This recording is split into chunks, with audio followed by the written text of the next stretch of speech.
graduanda do curso de Zootecnia da Universidade Federal do Paraná. Hoje vou apresentar o trabalho intitulado Simulação da evolução de rebanho de bovinos da raça holandesa na região centro-ocidental do Paraná, orientado pela professora doutora Laila Talarico Dias.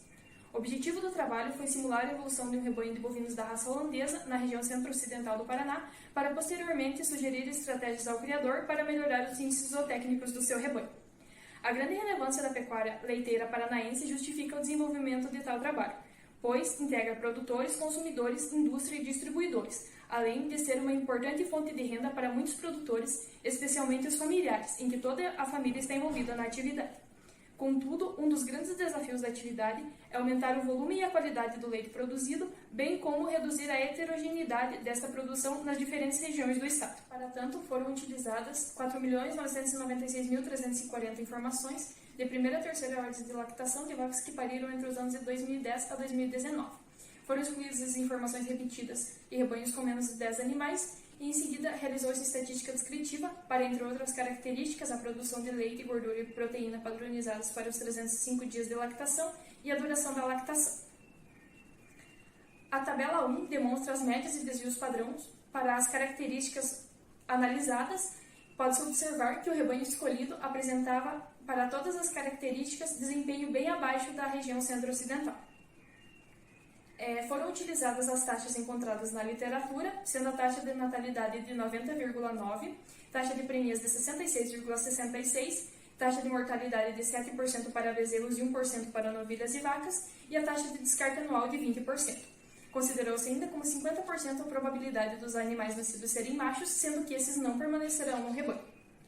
A partir desses dados, realizou-se a simulação da evolução do rebanho, partindo da condição que os novos animais apresentariam a mesma produção e desempenho dos 66 iniciais. Após a simulação da evolução do rebanho, observou-se que para que o rebanho escolhido atinja a média da região centro-ocidental, seria necessário dobrar o número de animais de 66 para 125, o que seria obtido em 33 anos de evolução, conforme pode ser observado na última linha da tabela.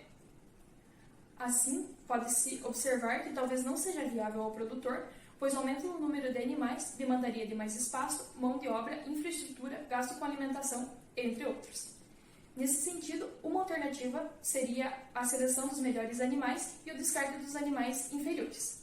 Para evidenciar o impacto positivo dessa seleção, realizou-se a evolução do rebanho selecionando seus melhores animais, ou seja, aqueles que apresentavam maior duração da lactação e maior produção de leite e sólidos, e o descarte dos animais de desempenho inferior.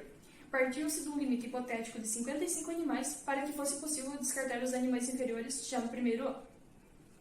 O índice de seleção foi constituído por uma combinação ponderada de características, e as ponderações das características foram atribuídas de acordo com o valor econômico e a herdabilidade.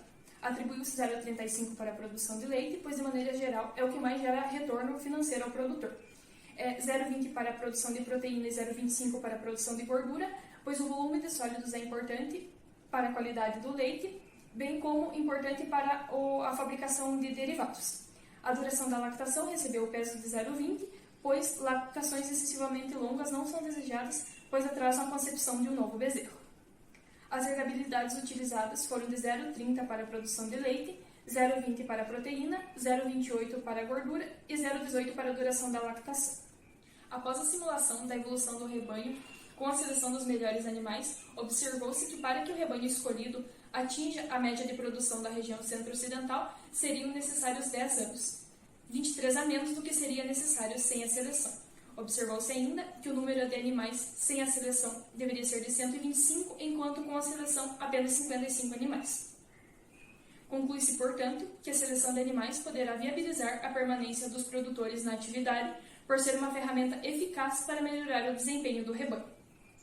Para finalizar, gostaria de agradecer ao UFPR pela concessão da bolsa, ao Gama pelo apoio durante o desenvolvimento desse trabalho e também à PCBRH pelo fornecimento dos dados.